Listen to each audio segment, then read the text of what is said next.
Hello दोस्तों, कैसे हैं आप? सब अच्छे हैं। आप कैसे हैं? मैं भी बढ़िया हूँ। तो जम के टाइम वेस्ट कर रहे होंगे, ज़िंदगी के पूरे मज़े ले रहे होंगे, है ना? कुछ ही दिन बाकी हैं एग्ज़ाम के, राइट? तो हमें तैयारी करनी है 100 में से 100 की। और इससे अच्छा मौका नहीं मिलेगा कि पूरी तैयारी के लिए आपको इतना समय मिल रहा है। तो इसी उम्मीद के साथ मैं लेक्चर आप लोगों के लिए रिकॉर्ड करता हूँ कि आप पूरी की पूरी जान लगाकर इस तैयारी को अंजाम देंगे। है कि नहीं बात? तो याद रखना, मुश्किल ज़रूर है, ठहरा नहीं हूँ मैं। मुश्किल ज़रूर है, ठहरा नहीं हूँ मैं। मंजिल से कह दो अभी पहुँचा नहीं हूँ मैं। राइट? तो इसी श्लोक के साथ, है ना, इसी सत्संग के साथ प्रसाद की तैयारी करते हैं, शुरू करते हैं। हमने पिछले लेक्चर तक पता क्या पढ़ लिया था बाल को? हमने पिछले लेक्चर पढ़ लिया था 4P में से प्राइस और प्रोडक्ट के बारे में पढ़ लिया था। आज हमें शुरू करना है प्लेस के बारे में। तो आज ही प्लेस के बारे में, है ना, शुरू करेंगे। उसमें कुछ कटा भी है तो मैं आपको बता दूंगा। सबसे पहले पढ़ते हैं चैनल ऑफ डिस्ट्रीब्यूशन। सबसे इंपॉर्टेंट, एग्जाम में आने की पूरी पूरी संभावना इसकी ही रहती है, ठीक है ना, कि किस किस चैनल से मैं अपने प्रोडक्ट को डिस्ट्रीब्यूट करूंगा। जैसे होता ना डिस्ट्रीब्यूट करना, स्कूल में मैम क्लास में डिस्ट्रीब्यूशन कराती थी जब छोटे छोटे बच्चे थे। जब मैं छोटा बच्चा था, बड़ी शरारत करता था, हैप्पी बर्थडे आता था, स्कूल में टॉफ़ी बांटता था। तो जब मैं स्कूल में टॉफ़ी बांटता था तो याद आ रहा है क्या करता था? मैं टॉफ़ी डिस्ट्रीब्यूट करता था एक एक बच्चे की डेस्क पे जाके। ऐसे ही टॉफ़ी को प्रोडक्ट समझो, है ना? तो याद आ रहा है बचपन में हैप्पी बर्थडे में टॉफ़ी, तो जैसे मैं हैप्पी बर्थडे पे टॉफ़ी डिस्ट्रीब्यूट करता था, ऐसी प्रोडक्ट, है ना, ऐसे ही प्रोडक्ट को कैसे डिस्ट्रीब्यूट करना है ये हमारी कंपनी सोचती है। तो देखो, सिंपल 4 लेवल होते हैं। पहला डायरेक्ट चैनल 0 लेवल, है ना, फिर 1 लेवल, फिर 2 लेवल और फिर 3 लेवल। सिंपल, यही पहचानना है एग्जाम में भी। तो देखो 0 लेवल क्या होता है? 0 लेवल वो होता है जो सीधा अपना प्रोडक्ट अपने ग्राहक तक भेज देता है, ठीक है। और सबसे बेस्ट एग्जाम्पल कौन है? सबसे बेस्ट एग्जाम्पल मैं ही हूँ, आप और मैं, ठीक है ना। चलो यहाँ तो मैं आपको बिल्कुल फ्री पढ़ाता हूँ, ठीक है, यूट्यूब पे तो। लेकिन जो बच्चे हमसे, राइट, सीए फाउंडेशन के लेक्चर्स लेते हैं, ठीक है, तो वो हम उन्हें कैसे प्रोवाइड करते हैं? तो आप डायरेक्ट पेमेंट कर देते हैं, आपके पास डायरेक्ट लेक्चर पहुंच जाते हैं। तो ये 0 लेवल ही तो हुआ कि प्रोडक्ट। अब देखो, एक बात बचपन से तुम्हें समझाता आ रहा हूँ, है कि नहीं बात, कि प्रोडक्ट समान नहीं होता। प्रोडक्ट फिजिकल फॉर्म के साथ साथ सर्विस भी प्रोडक्ट ही कहलाई जाती है। तो 0 लेवल हो गया। सर और क्या होता है ना? तो इसी को हम क्या बोलते हैं? Sell through internet. इंटरनेट के थ्रू आपको सेल कर रहे हैं, 0 लेवल, ठीक है।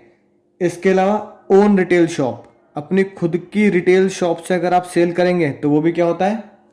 0 लेवल। जैसे बाटा, बाटा की खुद की चेन है मैकडी, ठीक है ना। ये सारे 0 लेवल में कवर होते हैं। पहले ज़माने में हम इंटरनेट की जगह टीवी से देख के मंगाते थे, वो नाप तोल का नहीं आता, है कि नहीं बात? तो नाप तोल टीवी वाले जो बोलते हैं कि इतने रुपए में इतना सामान ले लीजिए, जीन्स ले लीजिए, बर्तन ले लीजिए, याद है ना, तो वो डायरेक्ट चैनल में आता है। आइए बात समझ में आ गई होगी। फिर आता है हमारा इनडायरेक्ट चैनल। इनडायरेक्ट चैनल के 3, है ना, सिंपल 3 है, 1, 2 और 3 लेवल। 1 लेवल में देखो क्या जो फोटो बन रही है यही सब कुछ कहती है। मैन्युफैक्चरर है, फिर एक रिटेलर होगा और कंज्यूमर होगा। देखो बीच में गाड़ी बन रही है ना, यानी कि इसका बेस्ट एग्जाम्पल है मारुति। तो मारुति क्या करता है? मैन्युफैक्चरिंग करता है। मारुति के रिटेलर्स होते हैं, जिसे हम डीलर भी बोल देते हैं, डीलर। जैसे आपके घर के आसपास जो मारुति का रिटेल या डीलर शोरूम होगा, ठीक है, जहाँ से आप गाड़ी खरीदते हैं, ठीक है ना, तो वो क्या कहला जाता है? 1 लेवल में आता है। वो मारुति का आउटलेट नहीं होता, वो मारुति की डीलरशिप दी जाती है, ठीक है। तो डीलरशिप कोई भी ले सकता है, आप भी ले सकते हैं डीलरशिप, राइट। तो फिर वो कंज्यूमर तक पहुंचाया जाता है, बिल्कुल सिंपल, जहां पे बीच में एक रिटेलर आता है, ठीक है ना। तो वो क्या हो गया? 1 लेवल। 2 लेवल में कौन होता है? एक होलसेलर होता है और रिटेलर होता है। यानी कि ज़्यादातर ये वाला लेवल चलता है हमारी दुनिया में। ये लेवल तब आता है जब प्रोडक्ट की लाइफ, है ना, प्रोडक्ट की लाइफ थोड़ी लंबी होती है, ठीक है ना, राइट। तो जैसे वो गाना ना, हैप्पी बर्थडे टू यू, तुम जियो हजारों साल, साल के दिन हो हजार, है ना। तो बस वही, तो भैया हैप्पी बर्थडे की तरह, है ना, तुम जियो हजारों साल, ठीक है, उसी गाने के। इसके प्रोडक्ट की लाइफ 1 साल, 3 साल, ऐसे तो बहुत सारे प्रोडक्ट होते हैं इनकी मैन्युफैक्चरिंग डेट से 3 साल तक कंज्यूम कर सकते हैं आप, यूज बिफोर। तो वो जो होता है वो ज़्यादातर इस लेवल से चलता है। प्रोड्यूसर ने बना दिया, है ना, चाय 3 साल तक एक्सपायरी डेट है, प्रोड्यूसर ने बना दी, ठीक है, आसाम में, केरला में होलसेलर, है ना, जो बैठा है हमारा नॉर्थ का, वहाँ तक आ गया, वहाँ से मेरी गली के बाहर वाला ले आया और वो आप तक बेच रहा है। तो यहाँ पे ऐसे गुड्स आते हैं जो पैकेट फॉर्म में लाइफ ज़्यादा होती है। इनमें लाइफ, है ना, थोड़ी कम होती है, किस सेंस में कि भाई आप लंबी चेन बनाएंगे तो ज़्यादा टाइम लगेगा और वो महंगा हो जाएगा, ठीक है। डायरेक्ट चैनल में क्या होता है, सस्ता भी मिलता है और डायरेक्टली आप ग्राहक तक पहुंचा सकते हैं। फिर होता है 3 लेवल। 3 लेवल चैनल क्या होता है, 3 लेवल चैनल होता है आपका जिसमें बीच में एजेंट भी आ जाता है, ठीक है, बिल्कुल सैफ अली खान आ जाता है बीच में, राइट, एजेंट विनोद की तरह, ठीक है ना। तो वो क्या होता है, 3 लेवल चैनल, राइट। जैसे प्रोड्यूसर होगा पहले, फिर बीच में एजेंट होगा, फिर होलसेलर होगा और रिटेलर होगा, फिर कंज्यूमर होगा, बीच में 3 लोग होंगे, लिखा है ना। Manufacturer use their own selling agent और broker who connect with the wholesaler and then the retailer, यानी कि आपके खुद के अपने एजेंट्स होते हैं, ठीक है। अब जैसे फॉर एग्जांपल अगर देखो तो आप कई बार आपको मेट्रो वगैरह पे कुछ एजेंट मिल जाएंगे, सर ये प्रोडक्ट है आप इसके बारे में जान लीजिए, ठीक है, राइट। कुछ हॉलीडे पैकेज वाले मिल जाएंगे, देखोगे ना आपने, हॉलीडे पैकेज वाले, सर आपका लक्की ड्रॉ निकला है। वो कुछ एजेंट होते हैं जो आपको सामान बेचने के लिए पूरी जानकारी देते हैं, फिर, है ना, आपको सामान बोल दिया जाता है कि यहाँ पे आपका ये सामान आपको मिल जाएगा, अगर आप खरीदने जाएंगे तो फिर वो कंपनी का होलसेलर होता है, वहाँ से रिटेलर, और फिर वहाँ से आप ले लेते हैं। तो ये होता है 3 लेवल, ठीक है ना, राइट। आई होप बात समझ में आ गई होगी, सिंपल है। अब चलते हैं अपने अगले पड़ाव पर। अगला पड़ाव जो हमारा है वो बहुत ही मज़ेदार है। हाँ, ये जो factor of choice of channel था ये अब आपके कोर्स से हट चुका है। तो ये वाला गाना जो मैं पहले गाता था, तेरी मेरी तेरी मेरी तेरी मेरी कहानी, अब नहीं गा पाएंगे, फिर कई फुर्सत में सुनेंगे। तो इसका कोड था ये, ठीक है ना। कोई बात नहीं सर, इतना बढ़िया कोड में से कोई बात नहीं, एक गाना और है आपके लिए, ठीक है। अब बात करते हैं अगला पड़ाव, कंपोनेंट ऑफ फिजिकल डिस्ट्रीब्यूशन, है ना। फिर ये आपका प्लेस वाला भी आज खत्म हो जाएगा। कंपोनेंट को ही आप यहाँ पे क्या बोल सकते हैं, एलिमेंट, है ना। जैसे हम बोलते हैं ना प्राइस, एलिमेंट ऑफ प्राइस, ठीक है, वो याद किया था। फिर प्रोडक्ट के हमने BPL, branding, packing, labelling elements, ऐसी फिजिकल डिस्ट्रीब्यूशन के, यानी कि प्लेस के, प्रोडक्ट प्राइस, प्लेस के एलिमेंट ये होंगे, बिल्कुल सिंपल। इसी सीक्वेंस में भी हम याद करेंगे। सबसे पहला, बिल्कुल सबसे बेस्ट एग्जांपल इसका है हमारा मैकडी कह दो, या चलो डोमिनोज लेते हैं। डोमिनोज सबसे बेस्ट एग्जांपल है इसका। सर डोमिनोज सबसे बेस्ट एग्जांपल कैसे हो गया? वो ऐसे हुआ कि आप सबसे पहले क्या करते हैं, आप सबसे पहले पिज़्ज़ा ऑर्डर करते हैं, तो फिर वो जैसे ही आपका ऑर्डर फ़ोन पे लेते हैं, आजकल तो नेट से भी जोमेटो वगैरह से करते हैं, जैसे ही लेंगे वो, ठीक है, तो वो आपके ऑर्डर को प्रोसेस करना शुरू कर देते हैं। आपका ऑर्डर लेने का बनाना शुरू कर दिया, स्पीडी तरीके से बनाना शुरू करते हैं। इसको कहते हैं ना 30 मिनट में पिज़्ज़ा नहीं आया तो फ्री, ताना ना नानी पिज़्ज़ा आई नहीं, है ना, इस तरीके से, राइट। फिर ऑर्डर प्रोसेस हो गया आपका, ठीक है। उसके बाद आता है आपका ट्रांसपोर्टेशन, कि फिर वो ऑर्डर पहुंचेगा कैसे, यानी कि इसको बोलते हैं physical movement of goods. Goods कैसे मूव होगा, फिजिकल मूवमेंट ऑफ गुड्स, ठीक है।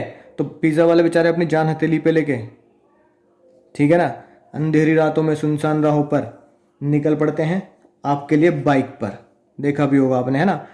तो ये होता है ट्रांसपोर्टेशन। फिर आता है हमारा वेयर हाउसिंग। अगर कुछ प्रोडक्ट ऐसे होते हैं जो वेयर हाउस में रखने ज़रूरी होते हैं क्योंकि वो डायरेक्टली सीधा नहीं बेचे जा सकते, धीरे धीरे बिकते हैं, जैसे गर्मियों में सफल मटर, ठीक है, वेयर हाउस में रखने पड़ते हैं, नहीं रखने पड़ते। अब जैसे आपके घर के आसपास जो दुकान है वहाँ पे जितना भी सामान है स्टोर बोल देते हैं, स्टॉक बोल देते हैं, राइट। अगर आपको एसी खरीदना है आजकल तो एसी वेयर हाउस में रखा होगा मैन्युफैक्चरर के या रिटेलर के जो स्टोर रूम में होगा, तो उसे हम बोलते हैं वेयर हाउस। तो वेयर हाउस स्टोरिंग को बोला जाता है प्रोडक्ट के, ताकि वो तब यूटिलिटी यानी कि तब आप तक पहुंचाया जा सके जब आपको एट रैंडम जरूरत हो। ठीक है, आयु बात समझ में आ रही होगी, यानी होल्डिंग द गुड्स, ठीक है ना, एट रिटेलर और wholesaler shop and provide to the buyer when it is required. तो जैसे टाटा टी, ठीक है, कई आसाम से केरल से चलती है और अलग अलग जगह पर स्टोर हो जाती है, ताकि जब आपको जरूरत हो तब आप उसे सीधा खरीद लें, टेंशन ना हो। पूरे साल की चाय पत्ती खरीद के रख लेते हो क्या? नहीं ना, समझ में ना बात। पूरे साल का आटा थोड़ी ले लेते हो, खराब हो जाएगा भाई। और फिर आखिरी में आता है इन्वेंट्री कंट्रोल, है ना। ये तो आपको इन्वेंट्री कंट्रोल, इन्वेंट्री का मतलब स्टॉक। इसका मतलब क्या है, मैं कितना स्टॉक अपने पास रखूं कि वो खराब भी ना हो और वो ग्राहक मेरा ले ले। तो ये पता एक्सपीरियंस से आता है, ठीक है ना।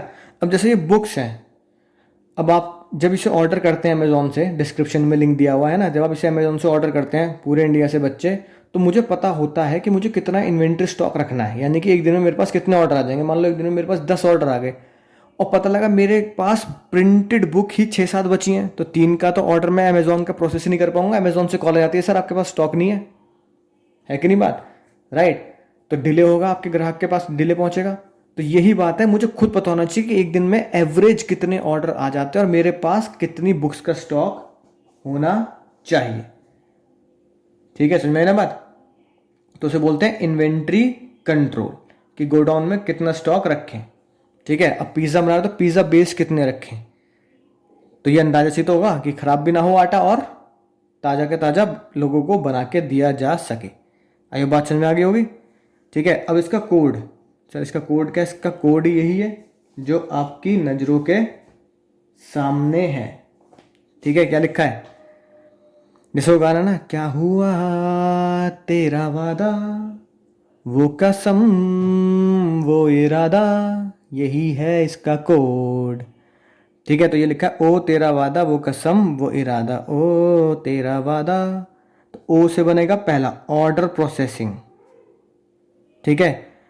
तेरे के टी से बनेगा ट्रांसपोर्टेशन, वादे के डब्ल्यू से बनेगा थर्ड वेयर हाउस, ठीक है। वो कसम वो इरादा, इरादे के से बनेगा इन्वेंट्री कंट्रोल, ठीक है ना, राइट। तो ये गाना याद रखेंगे, क्या हुआ तेरा वादा वो कसम वो इरादा। आई होप आपको बहुत अच्छे से ये समझ में आ गई होगी बात। जो अब क्वेश्चन, जिन बच्चों के पास ये बुक है और जो क्वेश्चन करने हैं हमें एग्जाम के लिए, वो ये बहुत इंपॉर्टेंट है। 9, 15, 20 भी बिल्कुल चांद तारे डेंजर क्वेश्चन है, ठीक है। 25, 41 ये क्वेश्चन जरूर करने हैं जो इसके ऊपर आज तक बोर्ड पे आए हैं। तो इसके अलावा और कोई कैटेगरी बनती ही नहीं इन टॉपिक्स के ऊपर। मैं उम्मीद करता हूँ आपको ये बात समझ में आ गई होगी। तो चलिए मिलते हैं अगले लेक्चर में, तब तक पढ़ते रहिए, सीखते रहिए, इतनी ऊंचाइयों तक अपनी सक्सेस को पहुंचाइए, ठीक है। वो भी 100 में से 100 ला करके आपके मम्मी पापा गर्व से सर ऊंचा करके जी सकें। तो चलता हूँ, दुआओं में याद रखना।